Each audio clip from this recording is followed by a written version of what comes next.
How do business owners and CEOs increase their profits, increase efficiency, and reduce the amount of time they spend within the business, all while growing their net worth for eventual sale and exit? Our mission is to answer this question and unlock the secrets to success in the world of business transition planning. Welcome to Elevate Your Business, a podcast where we discuss valuable but sophisticated and complex growth and exit strategies and make them easy to understand. Join us as we talk to successful entrepreneurs, share new and profitable ideas, and help you to grow wiser and wealthier so that you can experience limitless success in both life and business. Here's your host, consultant, and financial planner, Adam Koos. Hey everyone, just had a fun conversation with my friend and fellow entrepreneur, DeAndre Martin, restaurateur and founder of Just Chicken. He and his friend Mike started the concept centered all around having fun in the kitchen and simple, high-quality ingredients, always fresh food. And if you're a big R&B fan like I am, then you'll understand what I mean when I say that they take us back to the Force MDs as the chief tender lovers. I just love that. I've interviewed several business owners on these How I Built It episodes, but this one's a little different as DeAndre's already closed out one concept from which he discusses many failures that he experienced, lessons that he learned. We called it tuition at one point. And Just Chicken just happens to be his second concept, and he's already working on opening up their 6th location by the end of this year. And the company's only been around for 18 months. So talk about fast growth. He's doing something right. So sit back, relax, and enjoy my conversation with tender lover DeAndre Martin. Hey, what's going on, everybody? So today we're having another episode of How I Built It, this time with DeAndre Martin, serial entrepreneur, restaurateur, and owner of Just Chicken. He's got 2 locations in Columbus, Ohio, one in Charlotte, and another opening in Maryland soon. So this thing's growing like wildfire, and I'm excited not only to learn a little bit about his restaurant and all the details there, but more importantly, what we do on these episodes of How I Built It is to learn about how successful business owners did it. You know, the good times, the tough times, how tough it was to start, the successes they've had, and of course, plateaus and, getting through those times of trials and tribulations and just learning. Because it's, when you're a business owner, sometimes it feels like you're on an island. And I feel like there's not a lot of people out there to talk to. And, I know that every other owner that's listening to this can agree with me when I say that, you're having great successes and you celebrate, and people kind of maybe have a hard time celebrating with you because you look arrogant. And then when you have bad times and things aren't going so well, they're thinking, how dare you complain? Because you got it so good, right? So anyway, DeAndre, thanks so much for joining me, man. Thanks for having me, man. I appreciate it. For sure. Well, let's start from the way, way, way back in the beginning. Where did you grow up? What was childhood like for you? Cleveland, Ohio. From Cleveland, Ohio. Grew up. Went to Warrensville Heights. Look, Cleveland. I didn't do this on purpose, by the way. Total accident. Total accident. Yeah, so I'm a diehard Browns fan. Cleveland, everything. So. Where at in Cleveland? I graduated from Warrensville Heights High School. Okay, yep, Warrensville, yep. Is there anything that you experienced early in life, like anything you could put your finger on that would maybe say that, this was the thing that happened, or this was the moment where I feel like it initially ignited my entrepreneurial fire or that burning desire to succeed? I saw my mom work really, really hard, 3 jobs. So I kind of had to grow up pretty fast. My mom worked 3rd shift, 1st shift. So I had 2 younger siblings in the household with me. So I kind of had to watch them overnight, get them ready for school in the morning. So I kind of grew up fast, and I knew that I always wanted to one day take care of my mom because I just seen how hard she worked. So that was always like the driving force for me to be my own boss and be able to make my own decisions and not work as hard as she did, but being a business owner, I actually work harder. Funny how that works. Yeah, so I think that was the driving force. And then I had some trials and tribulations throughout my teenage years. Played football and ended up getting into some trouble. And then ended up going to Juvenile for a little bit. And after that, I kind of like completely did a 360 with my life. The reality check. yeah. I needed it. I thought I was unstoppable on top of the world.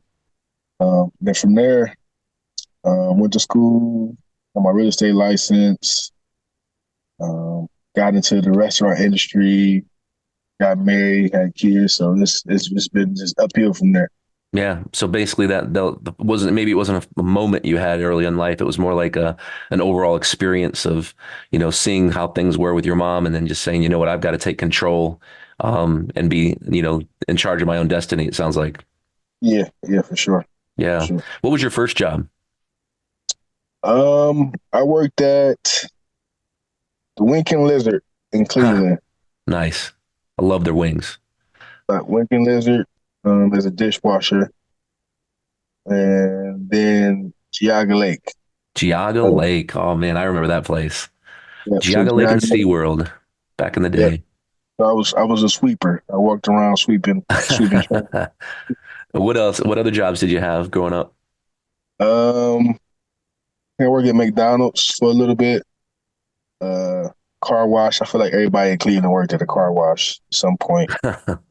Um, Speedway, UDF. I had a lot of like customer service jobs. Yeah. I was Do you have doing. a favorite? One that you particularly liked when you look back, like that was my favorite childhood job? Um, I like Geauga Lake. Geauga Lake. It was a lot of my friends worked there, so it was fun. I really didn't do any work. I just walked around acting like I was sweeping. But it kept me in shape walking around that big park. So Yeah. If you did that today, you probably wouldn't make any money in your business if you just pretended like you were working, right? right. So I think you mentioned you got in the restaurant industry at some point. What was the restaurant you got into that kind of, So I opened up. Me and some friends opened up a restaurant called the Pit Barbecue Grill. okay. Was that the first restaurant you ever worked in? Was the one you owned? Besides Winking Lizard, Oh, yes, that's right. and Winking Lizard, you said. Yeah. Winking Okay. Lizard, I wasn't in the kitchen, so I was washing dishes. But Yeah. And then from there, what made you decide that just chicken was the going to pave the way to the next journey? well, with the experience from the pit, I learned a lot. It was a lot of ups and downs, a lot of failures, which taught me. I think that if I didn't fail at some of the things that I did with the pit, then I wouldn't have been able to have just chicken. So I just knew that I wanted to do something simple, still good, and just everything that I learned just convert over to just chicken. So just chicken was born off of that. I knew I wanted to do something different, something simple. My kids love Canes. They went to Canes every week. That was like a every Friday type thing for us in the family. So I said, man, I gotta, I can do something like this. Yeah, I So can speak from personal experience, by the way, that your chicken is absolutely phenomenal. It's good stuff. But what was some talk about some of the failures? I mean, we'll get to successes, but I think it's always good to start with what are some of the things that you did that failed? What are what lessons did you learn with the pit and that first experience? just so opening the pit, we had no experience at all. So we learned a lot. We learned a lot about controllable costs like payroll and food costs. And really, I always heard that every penny counts, but every penny really, really counts in the restaurant industry. Everything affects your bottom line. So just our menu was huge. We had brisket, pork, pulled chicken, fried chicken, chicken Philly sandwich, beef Polish boys. Like we had a huge menu, and it's just way too much food to have on the menu, and to be a fast casual restaurant. So that was a big thing. But payroll and just food costs was two big things, and then having to close restaurants was big too. But When you say big, what do you mean?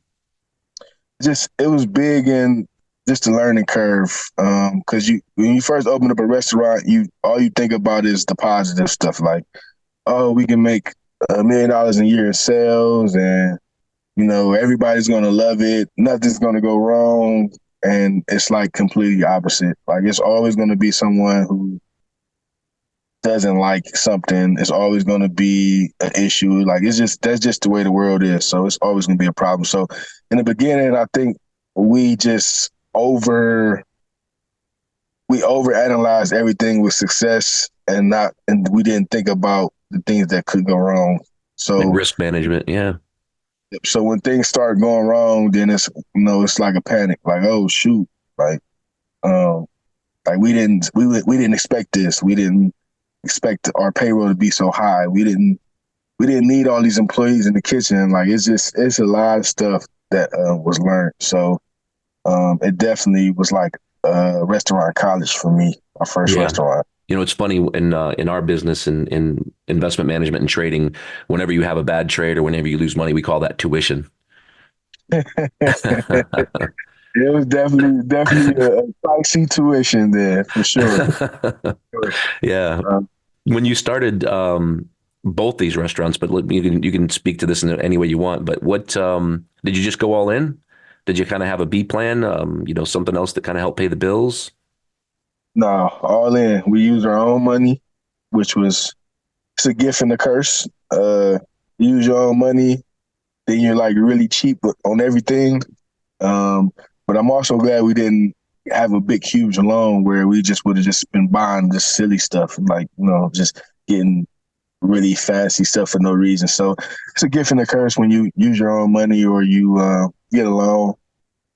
Now that I understand, I would know how to manage, different things, different ways. But yeah. So it's almost like if you use your own money, you're going to be a lot more careful with it. But there's not as much of it. And so you maybe feel limited, but if you get that loan, now you're not limited anymore, but then you might be a little bit frivolous, maybe not as careful with the decisions, but so I totally get that. How difficult has it been to start this new venture? I mean, you're already opening up a fourth location. That doesn't sound bad to me. So, how were you able to grow so quickly? So with the experience, experience is everything. Going through everything I went through and just learning. So now I know I need to have my foundation set. So I built my foundation with just chicken. Me and my best friend Mike, obviously our wives, built our foundation, and from there we just made sure we did everything opposite of what we did in the beginning with the pit. So documenting everything, just having different departments, and just making sure we follow through with everything, and making sure everybody's just holding each other accountable. And just chicken is very simple.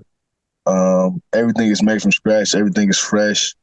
And the processes that we created is just they're so. I mean, a kid can do it if you just follow the instructions. So we wanted to make everything streamlined, everything run like a machine. So that's like the biggest difference we had. Not having to depend on you don't have to be a chef to work at just chicken. Yeah, so systemization is huge in all businesses, I think, but especially restaurants, I can imagine.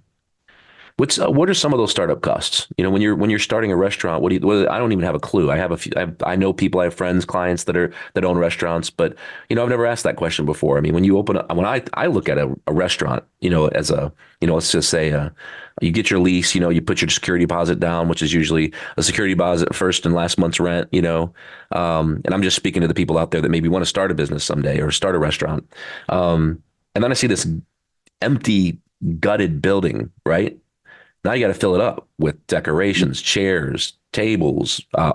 Don't even get me started about restaurant equipment. Like I wouldn't even know what to tell you. So, I mean, tell me what that looks like. What's that process like? So it's a lot.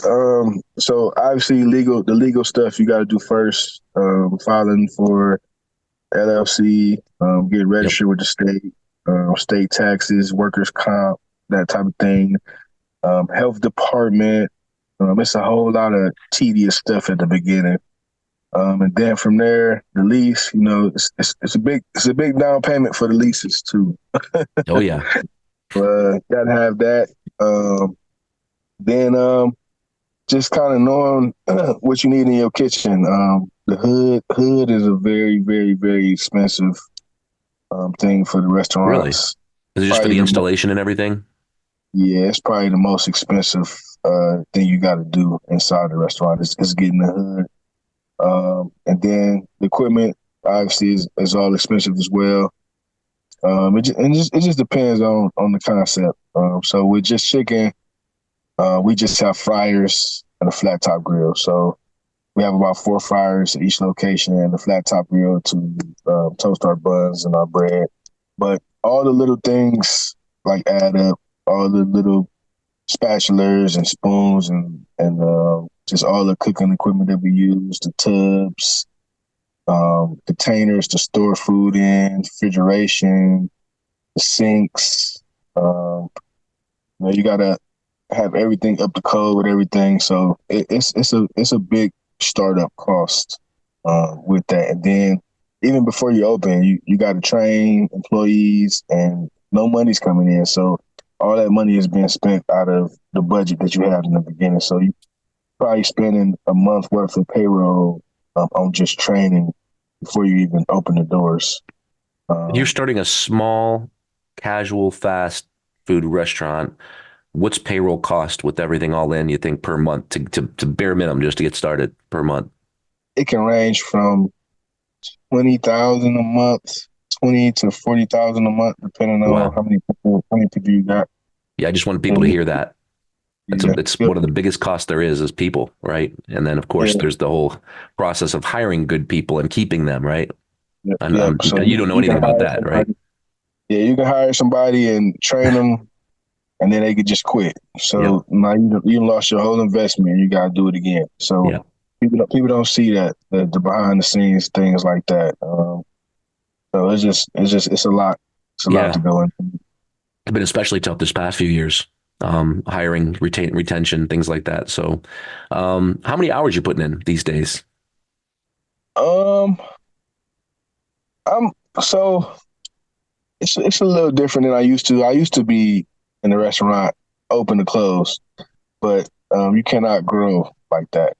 So now I'm probably doing maybe 50 hours, and that's probably like including traveling and just going to the different locations, just making sure everything is smooth. So it's not as hectic as it was before. So um, Yeah, yeah, I mean it's a lot of time though. It's a lot of time. sure. Oh yeah, God, yeah. I mean, it's like you said, we work harder now, than you ever thought you would when you've got your own business. It doesn't. I always like this. It's funny. I had a friend years ago. This is probably 15 years ago. One day we're hanging out after playing volleyball or something. Like we've been playing volleyball for 15 years, year round, over at Flanagan's on Sawmill Road in Columbus, and um, he goes, "Oh, it must be nice being your own boss." And I was like, "We have like 360 bosses. They're called clients.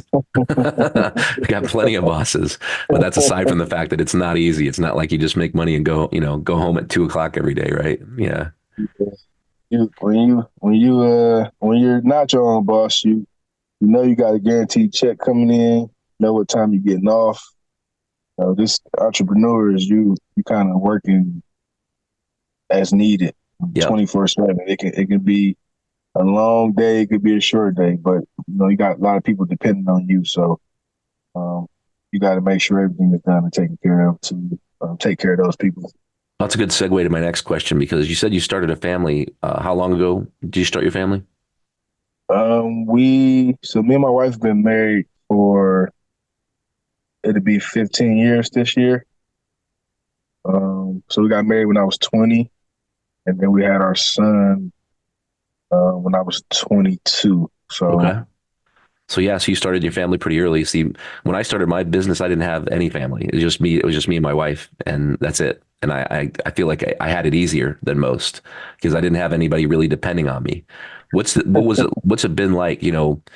Not just starting this business that obviously is growing very fast, and obviously it's becoming successful quickly, which is as you said, blessing and a curse earlier. There's nothing you would think there's nothing bad about being successful, but you got to if things start working, it's kind of like you got to keep chasing yourself, right? So I know from experience now, later in life, that running a business and having family is difficult. So tell me about your personal struggles or some things, maybe life hacks that you've figured out, or tricks of the trade, so to speak, when it comes to taking care of your customers, your employees, all while trying to be a good boss, be a good husband, be a good dad. How do you do it all, being pulled in so many different directions? Yeah, it's all about balance, balance and communication. Me and my wife is an entrepreneur as well, so she has her own online clothing women's store. So she understands. We both understand the hard work that goes into it. So we just make a balance for our kids. We make sure on these days per week we're doing something with the kids, and then with our employees, I take care of my employees like big time. Like I do just random stuff for them just to let them know that I appreciate them and that there is no business without them.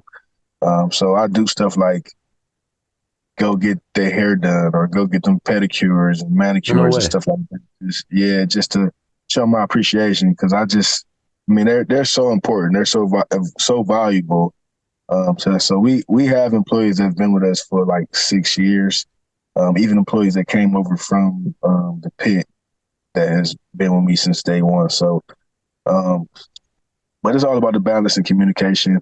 Me and my wife, we're on the same page, so we understand our goals and what our plans is in the future. So we know that we got a set amount of years where we said we're gonna go all in, make sure we get these things done. So after that, we can just relax and enjoy life, take trips with the families, and do things like that. So we got a plan. We got a plan.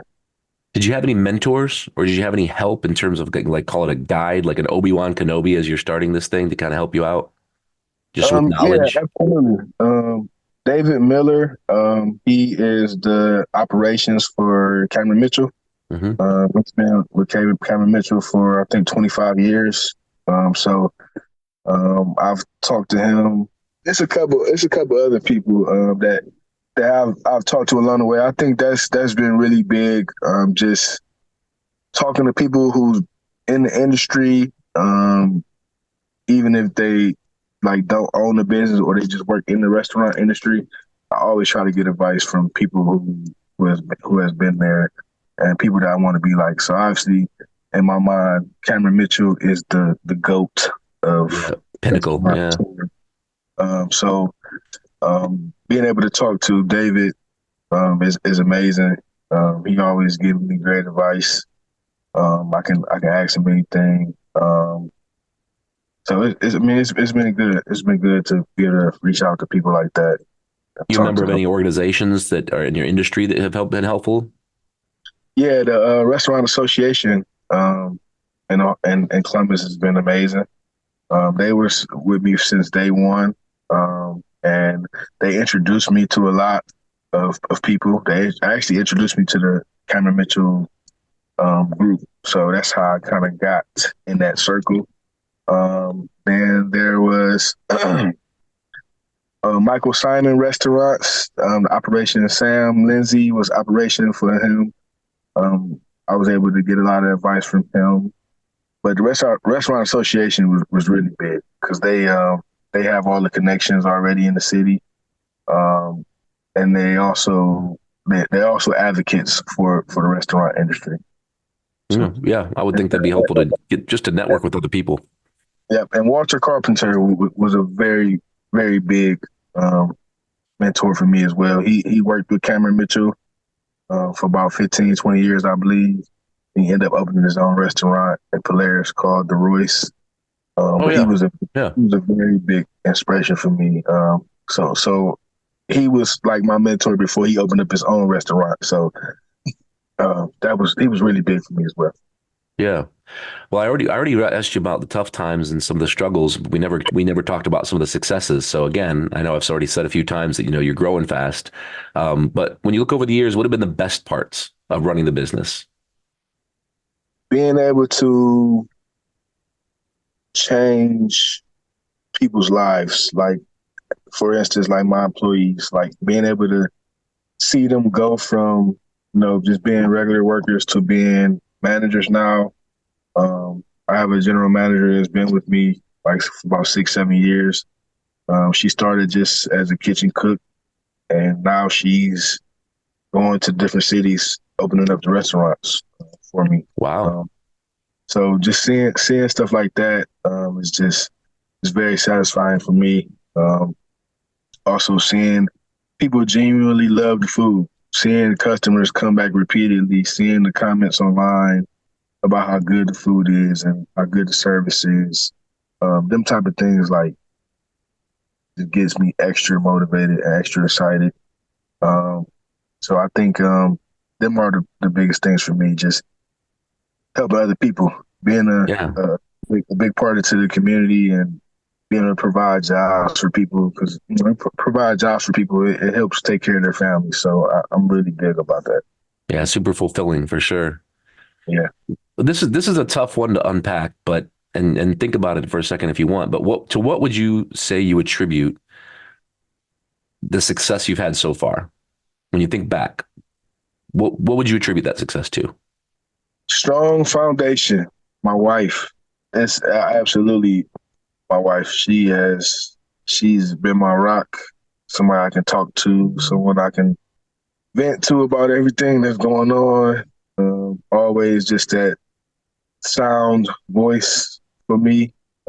Can calm me down when things are crazy. But yeah, without her, there's no way I would have been able to make it this far with all of this. Even holding down everything with the kids and still doing her own thing. It's been a great journey. Like I said, we've been together since I was 14. So Oh wow. yeah, so we've watched each other grow up from kids to young adults to like where we are now. So it's just amazing to see where we came from and where we at now, and just the journey. And it definitely hasn't always been easy, but she's definitely my rock. I attribute it all to her. That's awesome. You don't hear that a lot about people, meeting at 14 and staying together and ending up married with kids and happy. So people always say that they think I got married young because I was 24 and my wife was 21, but you got me beat. Let's switch gears a little bit here. I usually don't ask this set of questions. It just depends on the person I'm interviewing and what kind of business we're talking about. But what would be some of your favorite marketing tools that you like to use? Because marketing is crucial. Next, you got payroll. We talked about that being a big expense. You got build out and, leases and, that's big. But the next biggest is probably advertising, marketing. And if you don't do it, you're probably not going to sell anything. Yeah, I think marketing might be. Oof, shit, it might be number one. Did you just throw up in your mouth a little bit? Yeah, marketing is huge, man. It's huge. That was another big mistake that I made in the beginning with the pit. In what way? We, we got a lot of free advertising in the beginning, and we thought that would carry us.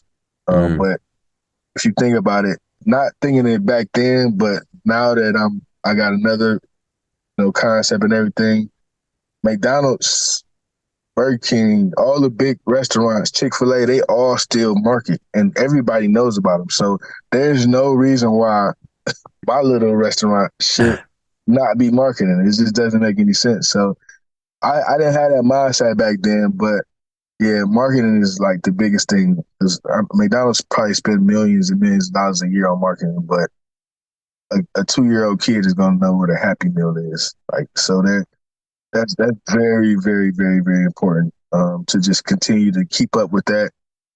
Have a marketing team. You can't do everything yourself. I think that was another thing. So you gotta delegate these tasks to people that's professionals and let them just do what they do, and you do what you do. I think that's a big thing for me. I know what I'm good at. Stuff that I'm not good at, I'm not gonna try it because what I'm already doing takes up so much of my time. So marketing is huge. I think that's a good lesson for everybody here. I think many times they start a business and they feel like they have to do everything, or some people have a hard time delegating. and Yeah. they just feel like I need to do it all because it saves me money. But at the end of the day, you can't do it all. You can't, and Yeah. it doesn't serve you very well because Yeah. obviously, you need to do what you're best at and whatever your strongest suits are, you need to focus on those things. It's like Michael Jordan, in my opinion, still the greatest basketball player of all time.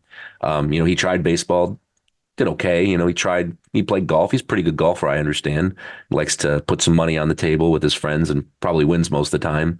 But I don't think I don't think he needed to spend more time on other sports. He just focused all his time on basketball. It's kind of like Tiger Woods once said that he doesn't practice out of the traps because he doesn't plan on playing there. It's so, you've got to, I think you got to focus on your strong suits and continue to make those things better. Do you hire one marketing team or do you have multiple marketing teams, like one for digital marketing, one for something else? So right now we have two separate. We have a marketing team that handles our social media, our like monthly newsletters and stuff like that, our creativity on like post, and they're really good at just creating different things for social media and just events and stuff like that. And then we have another marketing company that does all of our paid ads and all the digital stuff. Because they're two totally separate things, and I Uh-huh. think people don't understand that there's so many different parts of marketing that you got to hit, and it's separate. So you got to make sure you got the right people in the right place to make the business grow. You were mentioning earlier how you've got these behemoth restaurants out there, from the mega stores like your Arby's, McDonald's, Burger King, Wendy's, and then you've got maybe smaller up and coming companies, but still middle market companies that are doing well. Maybe they look like you in 3, 5 years from now, right? But you still got to compete with them as a small up and coming business. What's the secret, you think? What's the secret to competing with those businesses when it comes to marketing? Is it purely sticking to digital and not worrying about TV and that some of those bigger costs with billboards? What do you think? I think that where I'm at right now, I have to get to the people. I gotta be able to the people that come in. I gotta make sure I get them to come back. So it gotta be more personable for in my marketing strategy right now. So in the future, I'll be able to do the billboards and TVs and stuff like that. But right now, it's all about community. Community is gonna support wherever location that community is. That's what you need to have your best relationships with. So I always say, like, whatever community I'm in, I want to be able to donate to the schools. I want to be able to make sure just people know that we're a partner to the community. Anything that they need, you scratch my back, I scratch yours. Because them are the people who are going to help you succeed wherever area you're in. So that's what I kind of focus on. And then we do like a general marketing as well, where we hit the whole city, each city we're in, but we also like do directly like 5 mile radius around each restaurant location, just Okay. to make sure that we keep in tune with the neighborhoods. So you do some digital marketing, it sounds like. You've got social media marketing, probably things on Instagram and so on. Then you do some kind of boots on the ground type stuff, Yeah, yeah, giving away some free things to give people a taste and then, get that repeat business back and give back to the community. That's awesome. I love it. What about, are you much of a reader? yeah. I like to listen. No, Same I'm a here. I listener. listen to books. If I read a book, I'll go over 2 pages and I'll realize I didn't read any of the lines. I just went over them and I'll have to start over again. So, but for some reason, when I listen to a book, I can pay attention and I like to take notes too. But you have any favorite business books that you've read that you think top of mind? You'd recommend them? I think my favorite right now was probably Rich Dad Poor Dad.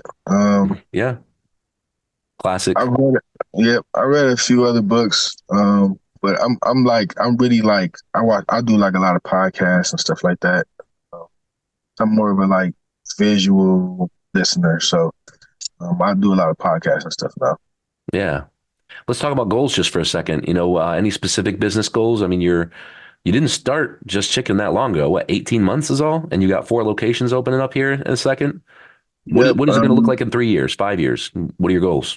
So my goal is to have a Just Chicken in most major cities in the next 3 years, and I want to kind of focus on the food halls right now. So I would love to just be in every major city food hall and then build my brand awareness like that, and then eventually open up a brick and mortar in each of those cities. So that's my goal right now. So I think in about 3 years, I want to have maybe 15 locations, because by the end of this year we will have 6 locations.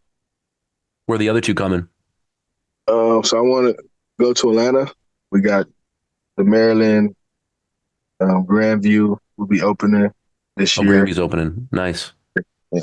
So, but yeah, I want to go to Atlanta. I want to go to Houston, Dallas, um, Florida. I want to go to all the major cities. Yeah. That's gonna be fun to watch you grow, man. Thank you, man. And it's especially to have met you so early on too. It'll be fun to kind of watch this thing grow. But when you look back so far, I know again, you've done this twice now, right? Second time going, things are going well. When you look back so far, do you feel like you've exceeded the level of success that you initially hoped for way back when you started the very, very first concept? Exceeded? No, I always planned. I always planned for this. This was always my dream, to Okay. have multiple locations in different cities. So I'm just getting started. Just getting started. Nice. Just And for getting those started. for those who are looking to start a business, what advice would you give them if they were to ask for the single biggest contributor to what's helped you succeed so far? What's that one thing? Definitely mentor. Get a mentor. Somebody who's in the industry. Pick their brain as much as you can, because it's a lot of mistakes that are costly that you don't have to take if you got somebody you can um, look to an advice. So if you got to work with somebody, be on their side, work for free. It's free that you're working, but it's really, I mean, it'll be worth it, because it's just a lot of stuff that I did that I wish I would have known before I had to make the mistake myself. So experience is the best teacher. I think that's the biggest thing. Make sure you do your research, and make sure you set goals and plans and you stick to them, and then you just adjust as time goes on. So everything is not going to go as perfect as you plan it, but as long as you adjust and kind of stick to your goals, and I think you'll be able to do whatever you want to do in life. And last question for those people who are already running a business and you've been there, done that, but they feel stuck or they feel like they've plateaued. What advice would you give them to get unstuck? To remember why you started it. Remember how you felt when you first started your business, because there's always something that we can do. It's always something. Because at that point, if you're feeling like that, that means you probably burnt out. Um, but it's always something we can do. Like, I know people do get burnt out, and you gotta pay yourself. I think that's another big thing. Make sure you pay yourself. Like, it's a business, and I think people be like, oh, I'll just wait till we start making some money. Like, you gotta pay yourself, because if you don't, then it's just a hobby. Uh, So if you pay yourself, and you make yourself accustomed to getting paid, because it's like a job, I think people will be a little different. So I try to do like a profit first type payment. I don't wait. Like, I gotta pay myself a salary. Like, I got to. I mean, I work harder than everybody in my restaurant, so I might as well. I gotta get paid. yeah. And in the beginning, I didn't do that though. So in the beginning, I was just, I'll just wait. I just wait. We ain't got it right now. I wait. But I'll never do that again. I think that was a part of the getting burned out too, because you spend all this time and do all these things, and then at the end of the day, you don't have any money from it, and you just kind of just doing it for fun, really. That's advice I've never heard before. So good stuff. Well, thank you so much for taking the time to share your story with us, man. I really appreciate it. No problem. Thanks for having me. I appreciate you. For sure. And everybody check out eatjustchicken.com. So go to www.eatjustchicken.com. If you're not in one of the locations where DeAndre has opened up a location yet, let's just hope he opens one near you soon. But if you are near one, check out the food. I've already had it. Like I said, it's incredible. I'm not gonna draw any comparisons because I don't want to get myself in trouble. But let's just say it's the best I've ever had. I'm not gonna compare it to anybody else. But truly, I'm not saying that because he's on the podcast right now. He knows what he's doing, and I actually had. I have to say this, and I don't mean I don't mean for this to come off wrong, by the way. But when you had the pit, I loved it, and when it closed, I was so mad that it closed because I love the brisket. And I used to stop at the North Market on the way to work, and I'd get some and bring it to work with me, and then eat it at lunch, for a couple days. But so I miss it. But you've definitely one-upped yourself with Just Chicken. So again, ladies and gentlemen, eatjustchicken.com. Check it out. Order it online. Go visit them. Check it out. But that's our time for today. And that is DeAndre Martin's story. So thank you so much for sharing again. And thank you so much for joining me. And there's thousands of podcasts out there, everybody. And you chose to give ours a listen. So thank you again. And we'll see you next time. Thank you for joining us on the Elevate Your Business podcast. To complete our free business valuation quiz, to check out additional articles, webinars, videos, and other educational resources, or to set up an intro call with your host, Adam Koos, just head over to elevateandexit.com. This podcast is for informational and entertainment purposes only and should not be relied upon as a basis for financial advice. None of our shows engage in rendering legal, financial, tax, or other professional services. Always talk to a professional business transition planning consultant or certified exit planning advisor before implementing any of the ideas shared in this episode.